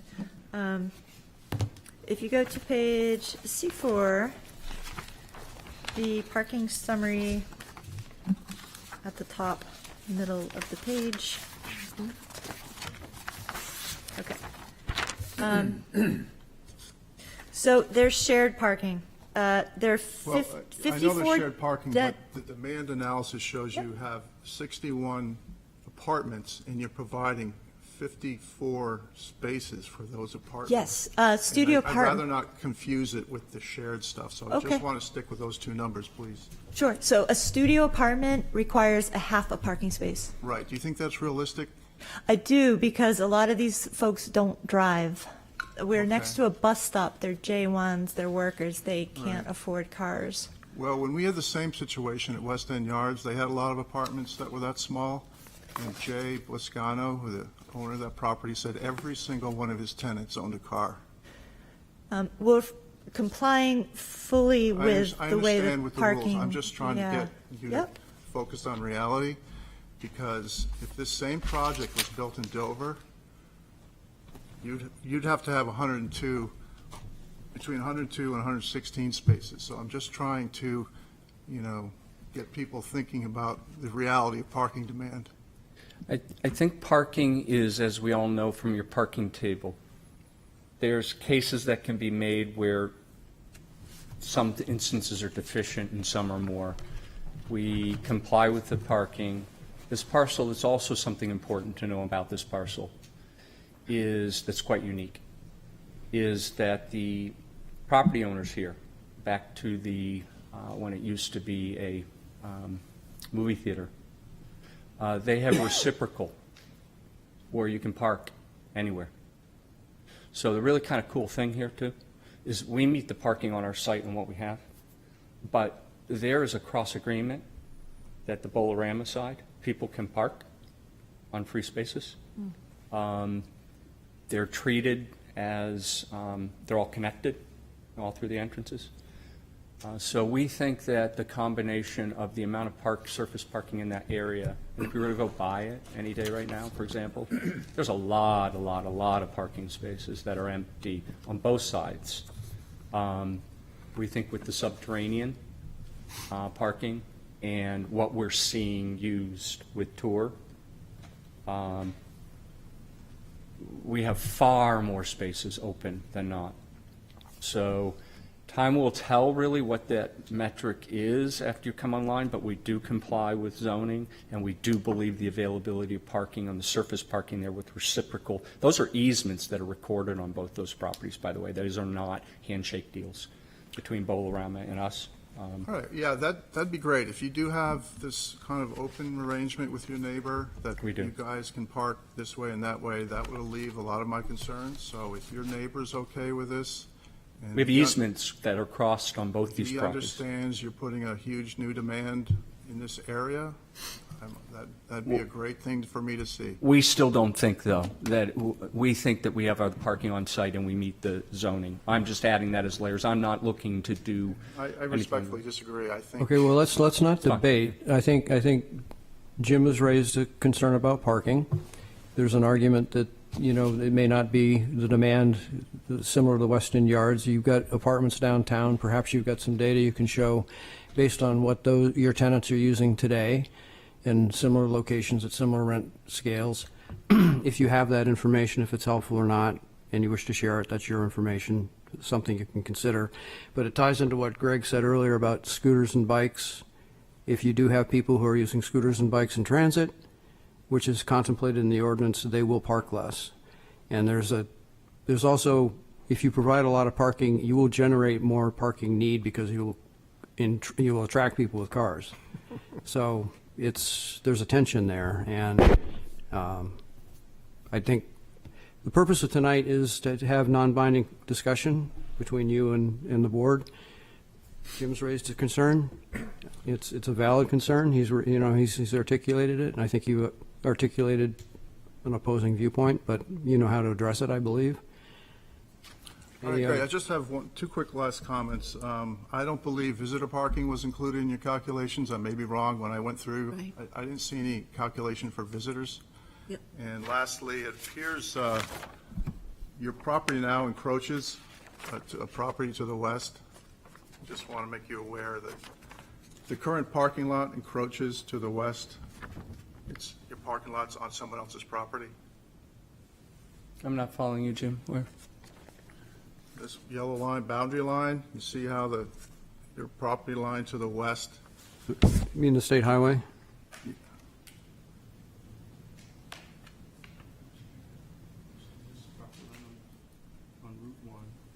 See how you, Oh, where those parking spaces go over?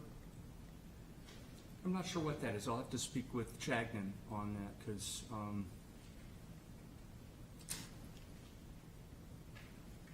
I'm not aware of and don't believe that any of, and none of our parking goes off our site. well, I'm not sure what that is. it looks like an encroachment off your property. Okay, What's so the there's something, boundaries there's wrong? something to check. There's something Yeah, to sure. check. Okay, that's it for me. Jane? Yeah, I think that's, I just want to say that I was also looking for the visitor parking to be added. But my other comment is just, I'm just sitting here and I keep thinking about workforce, and considering that some of the workforce is going to have children. And I just am concerned that maybe there should be some kind of amenities for children on the site, because driving around through there, even in the back Winchester Apartments, all they have is like an asphalted, it's like a turnaround place with a basketball hoop that's stuck up there, which you can tell children have been using. So, I mean, there's no way to know how many children there might be, et cetera, but it's just a quality of life factor. Yeah, I don't disagree with you. Because otherwise, I'm sitting here thinking, well, then that means that parents need to have a car because they need to take their children to parks or to the community campus or wherever. I mean, that's not going to happen on bikes or scooters like a whole family. So, I mean, that's a good point, but the other thing too to please keep in mind, I live over by Little Harbor, and the amount of families that feed off of the facilities at Little Harbor, and we are just walking, like we have a lot of the high school kids that will even park on our site, because we're just right at the end of Ledgewood there. You can see the fields.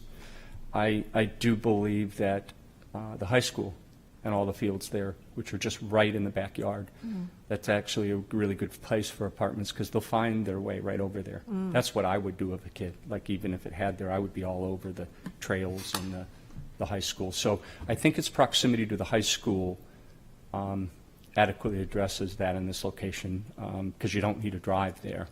Actually, if you went to high school, the easiest thing to do would be to walk. Be easier than driving. that's a good point for certain age children. Okay. No, I understand. It's not, yeah. And I don't disagree with what you're saying. I think these sites along Route 1, though, it's just tough. It would be tough to, I don't want to misrepresent that, because it would just be tough to inject that type of thinking in these locations like we would if we were in other districts that weren't just so developed with Route 1 and all that kind of stuff. So your position, the application as presented, you wouldn't be looking for a conditional use permit for parking? We're not. Right now, as we're seeing it, we comply with You parking. believe you comply? Yes, Okay. we do believe that, Mr. Chairman. While you're talking to John, I don't know what's happening down in this corner. Where the dumpster is? Yeah, it looks like the property line's set to head off into space. So I Yeah, don't- those dumpsters are ours, and it's on our property, so I I don't, assume it's just cut off from the sheet, but it might help your coverage calculation depending on how far it goes. okay, yeah, I'll take a look at that, and I'll also take a look at what you brought up, Jim, is that, not sure what that was, the encroachment. There's a corner. Any other, Could I just ask a quick question regarding addressing the issue of, children on site? step up to your microphone? Oh, I'm sorry. Is there anything internal in the building? Are there any recreational spaces inside at all that might satisfy? The No, request for- no, Joe, we're not, and Okay. this is some of the tough trade-offs on these Yeah, really of small course, apartments, trying to course. get 400, 500, 600 square foot ones. As soon as we start walking in a different direction, Yep. they become bigger and more space. And I'm not saying it's not a great idea, and I'm not saying we can't look at it. We can look at it. I think it's a good thing to peek at that and see if we can do something on these floors. but I know our intent is to try to make new code-complying, safe, clean, handicap accessible, as low rent as we can, and try to avoid building as much as we can into then Yeah, no, driving the I bricks. applaud and support that for sure, yeah. Yep, You got to be willing to give up stuff. absolutely, I understand. Yes, Corey? Just a quick question on stormwater. You've got a lot of stormwater infrastructure out in Ledgewood that cuts across your site and dives off into the Bolorama site, both on the east side and west side of the building. I'm assuming there's going to be a lot of roof drains here tying in. I guess what's the thinking? Is everything going to just go back into those existing stormwater systems heading towards Bolorama, or are you proposing to try to slow things down at least on your site as far as retaining some of that volume and then discharging it? I don't know at this stage if we're far enough along on that, Corey, but I know that it's unlikely we're increasing anything because we are a completely paved site, and all of our paving goes into that same system now. So that will just change for roof to surface. Yep. So I do not believe on the initial calculations I saw that we'll be increasing any of that because we're not taking away any of the green space. So the green space right now, everything that we're showing right now gets built over asphalt. So I don't think there'll be a change. As far as even if there's not a change, would we be proposing to slow that velocity where it's the same net? I'd have to talk to John and see, if he had planned that or not, but probably not right now. I haven't heard it that he was planning to do that. Okay. And one more. I know you've done solar rooftop on a lot of your buildings. Are you proposing that at this one as well? That's a great question. I don't know. Did we talk about it? Because I know I want it. Every building I'm building right now. The one on One Congress has it. 60 Penn Hollow has it. 3 Pleasant. Big fan of it. I think it's fantastic. We would have charging stations as well. Okay. I'm not doing any garages without charging stations. We have 12 of them in 60 Penn Hollow, and they're going in the new building, the Rudy's building. And actually, that's a really interesting point. We have about 30 people living in Rudy's building right now, and I believe right now we have 3 or 4 cars. Those people. We have a lot of J1s in there. We have a lot of people that live downtown, and there's 3 or 4 that have a car. So there's 2 people that have a car. So I think we hear a lot about cars and every person, but really I want to embrace and get into more and more bikes, more and more bike racks, and it's one of these kind of things that we can't be irresponsible with it, but if you don't have to build the price of a parking space into a rental rate, somebody give them an opportunity, $50 less. But there's a case in point downtown. There's 30 people and there's 2 cars. Same will happen at 111 above Soul. Those will all be just leased internally to my companies downtown. And I would be surprised if any of them will have a car in there. I thought you might have some data. Yeah, we just. Any other questions, comments? Thank you very much. Welcome. Thank you. Thank you. We have a request of 230 Commerce Way LLC for property at 230 Commerce Way, requesting a 1-year extension to the amended site plan approval and wetland conditional use permit that was granted July 21st, 2022, LU-22-14. Mr. Chairman, Yes. it's not late yet, but the way I read this, it was originally granted on July 21st, 2022, and the extension takes it to July 21st, 2024, which is 2 years, and we can extend it by 1 year. Am I missing something? It's 1 year for this. It'll expire Oh, In so it's a 2023. one-year permit, it's Right. another year, so it looks like 2 years, but it's one on top of the expiration date. Thank you, Yes. 1 + 1. thank you. My calculator needs new batteries. Thank you. It's later than you think, I guess. I'm telling you, I'm telling you. So we have a 1-year extension from tomorrow request. Move to extend. Second. Any discussion? All those in favor? Aye. Aye. Opposed? It's extended. My only, I made a note because board members contacted me about the utilities on High Haven. We talked about that a little bit, the 1 Congress Street, about whether or not would it help if we gave the council a letter saying we either do or do not support that, with the proposed enhancements by the developer? Question. Are you talking to me? Well, you two kind of sit on that. I mean, we started that night and we didn't get to it, which is probably on me, because I made a note and I just didn't pick it up in my. So say it again then, because I thought you were just talking. I didn't know you were just asking a question. I'm asking a question. We all know Mark McNabb, who just left, was proposing to enhance the, you know we all know It's coming up what I'm Monday talking night. about. And it's coming up to the council. When the 1 Congress Street application was presented to us, we couldn't do anything. We as a planning board couldn't do anything about that, but it was presented as a part of what he wants to do down there. Does the board have an opinion about it? Do you want to send a letter to council about that, up or down? I just raise it because it was in the paper recently, and the council's going to be considering it shortly.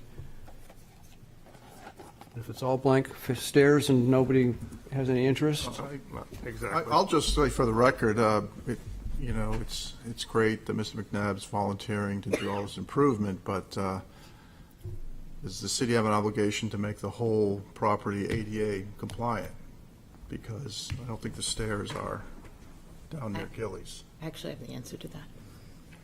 yeah, go ahead. I actually asked somebody I know who's pretty much the person who makes sure and has helped create the Access Navigators program that lets all handicapped people know what places are accessible.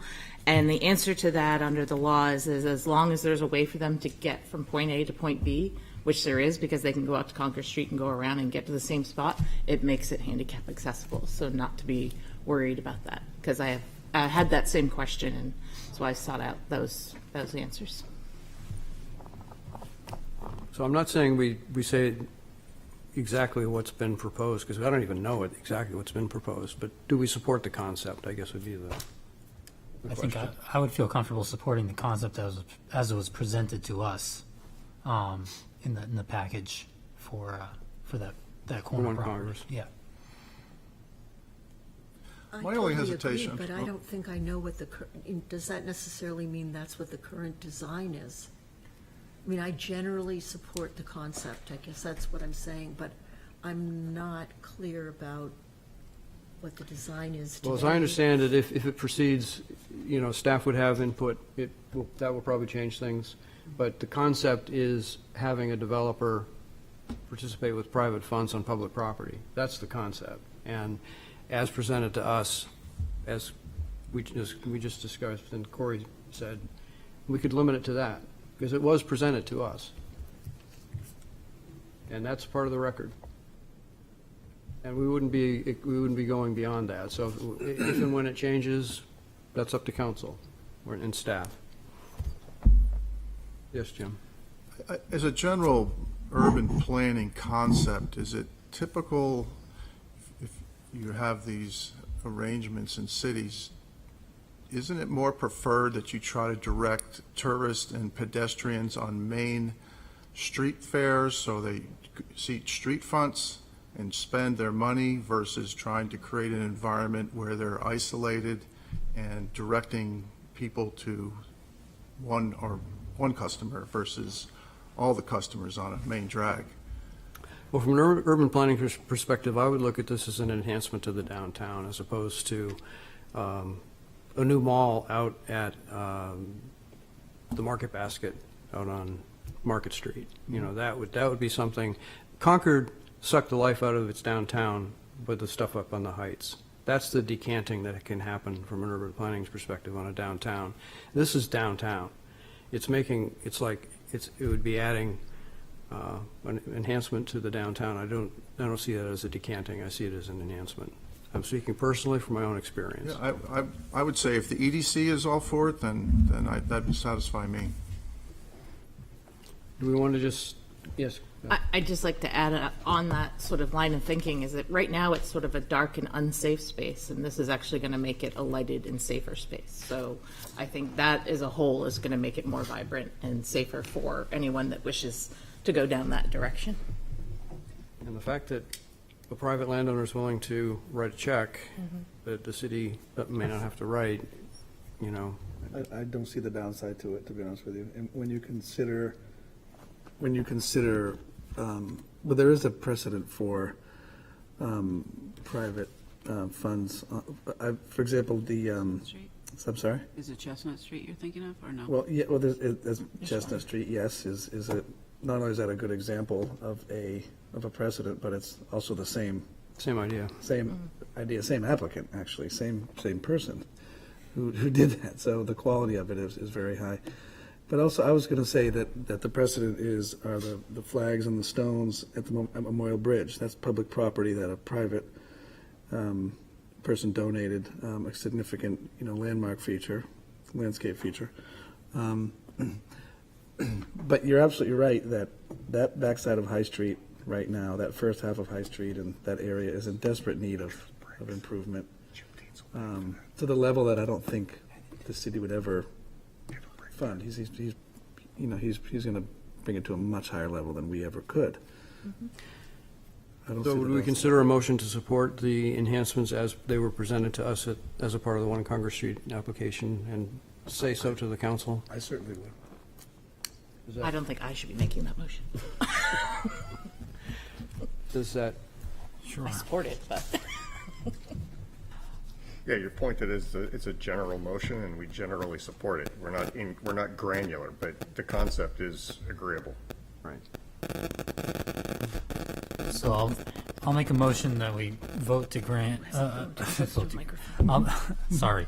I'll make a motion that we vote to support the improvements as presented in the One Congress Street application in the public right-of-way For High Hanover. for High Hanover. Second. Any other discussion? All those in favor? Aye. Opposed? Thank you. Planning board rules, I just today, I met with the city attorney several times. She is very much overworked. I've said that before, but she and I have agreed to meet on the 1st of August and hopefully get through them for the last time. And then we'll bring them to hopefully the August planning board meeting, and we just get that, what we thought was a simple thing that I brought up last October, and it just can't get through, but I think it will shortly. We've got, I'm not going to discuss regulatory amendments to the master plan. I would like to see the master plan process formally start. Now, I'm not going to get Peter Briss's title correct, Planning and Sustainability Director. He is concerned that the city has underway the State Street two-way study, the parking supply and demand study, the climate action plan, the Market Square plan, and the housing navigator work that won't be completed for another unknown year or so. He feels that staff is thin. Obviously we lost principal planner recently, and that he doesn't want to overload the public with too many requests for public participation when all these other things are going on. I understand and appreciate that, but there's also a lot of work to get started on a master plan, and in particular, the second part, if the board is in agreement, I'd like to have a subcommittee working on a scope of work for a consultant to. I think we should at least go on the record as this board wants to start the master plan because it's our obligation statutorily. So I have a motion if you want it. Okay. I'd like to motion that the Portsmouth Planning Board formally commence the update of the Portsmouth Master Plan pursuant to RSA 674-1.1. Second. Again, my point is that it's statutorily our job, and staff notwithstanding, we can't keep kicking the can, or else it looks bad. So let's get it started and create a committee, as you said, and we can do the preliminary work while we're waiting for hires. We just got to get it started. Not saying we grab the ball and run like hell. I'm just saying let's get it started. Okay, well, I teed this up, so I've got more to say, but I want to hear more from the board. And if there are concerns about this, I want to hear those too. If this is not going out to hire a consultant next week or next month, this is a long-term process to get this going. And it's going to be, I would guess, a 2-year process once it starts, the actual work. So we're looking at something that's, 2025 by the time it's probably finished. There will be milestones reached before that, but the capital improvements plan anticipated a good budget. It's not a crazy high budget, but it's a good budget. And it should allow the city to get some really quality folks, maybe somebody a firm you can poach from. So that's the thought, is to get just a vote that we're starting. 674-1, in case you haven't read it recently, that statute, that's the #1 priority of a planning board in the state of New Hampshire. Planning board's #1 responsibility is the master plan preparation and update. Can't have zoning without it, and you can't do zoning amendments without having one properly updated. So that's why. I'm not sure who, Jane, go ahead, and then Beth. I just think towards even in the work of preparing a scope of work for a consultant that would have to be determined to move ahead with some of the assessments. I mean, I don't generally know all of the assessments that are going on that you just mentioned at all. So I would think that the planning board would have to do quite a bit of due diligence to review the current master plan, see what progress has been made, what seems to be serving the current ordinances, what is not serving the current ordinances, or what is and isn't serving the direction that the citizenry want the city to move into here. And that's a lot of work, and maybe some of the assessments will be great input. But I don't think it's either or. I think there might be assessments in addition to that list that you just mentioned that would be part of the work of the planning board, is to determine what data is missing, what data needs to be updated.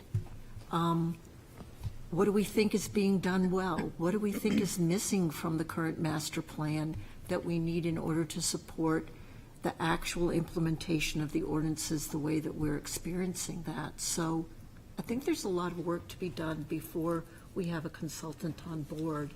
I agree. Just to have consensus, just to have discussion and consensus about those things. I just would like to also point out that as we're looking at consultants to go down the road, that some of this information and data that we might be looking for on a regional aspect, we can look to our membership as the Rockingham Planning Commission to actually assist in a lot of that. They work, in a small part in helping a lot of communities with this. I was actually part of the writing of the current master plan. We started it shortly after I joined the planning board in 2013. Maybe it wasn't right away, but in any event, it goes to 2025, so we have the time to take a look at it. And I don't disagree that looking at it and just trying to evaluate whether or not any of the goals that were set or put into that have been reached is a good first step. But I do remember in the process that we did before, we did a lot of community outreach and a lot of meetings in different locations and sitting down with actual residents and asking their opinions on things. So it is a very long process, and it helps to have a consultant to be able to organize those aspects and to help with the community outreach and the putting of the information together. But I think that we took a really new direction with our current master plan when it was written. We tried to make it a little bit easier to read, a little bit more friendly on the eye, so to speak, a lot more pictures and graphs and charts and things that make it hopefully more understandable. So I would hope that we would try to take a similar direction, since I think it's been fairly popular, at least in the way that it's set up and how it's organized. I think just technically, it doesn't have it doesn't have an expiration date. I mean, there's no requirement that you have to do one every 3 years, 5 years, 10 years. You should do it as and when things are happening in a community, and there's been a lot happening in this community. We have a lot So, going on. Always has been. You It's know, not going to it- stop. it's a busy place, and this vote as proposed is more of a formality, just like a kickoff, because it just acknowledges the fact that we are starting a long process if we proceed under that. So, any other comment? Well, the other point of the motion was if it's in documentation, we can actually start tracking things or creating an outline or whatever. It gives us the basis for doing work regardless of how much or how detailed. Well, and I also, to remind everybody, I talked to the superintendent of schools several months ago. I'd like to be able to go back to him and say, hey, you know, it's now officially going to happen, and you've got a school year starting soon, and, you know, who do we talk to at the school to see if we can get folks involved? That sort of thing, because that doesn't cost money. Takes me time, but that's okay. Well, I think, part of the challenge that we should meet is really trying to hear from, however you want to segment the population, all corners of the population. There seems to be It's like. required. That has to be a big part of it, for sure. So we need to understand the demographics of our town enough to know that, they are being represented in the community input process, so that matching can occur, so that we know that. Well, we have a motion and a second on the floor. Any other discussion? All those in favor? Aye. Opposed? Thank you. We'll get started. Subcommittee to work on the scope of work, and that's the last thing one more thing after that, and I'll bother everybody and let everybody go home. Andrew Simonis has expressed interest. He's not here tonight. I checked with him. He's very interested. He does have a degree in urban planning. I thought he made sense to have him on that. I also asked Jane if she would participate. Is there anybody else who would like to participate in that scope of work framing? This isn't going to exclude anybody, because it all has to come back here, which is my next point. I would love to, but unfortunately, I just don't have the time to be able to put into it that is needed, so. Okay. Well, then I will leave it at that, but here's the way, under the right to know, please do not send work product. Like, if you have an idea about something you think a consultant should do for the master plan, which is work product, you can share it with Peter and me, and we'll get it to the committee.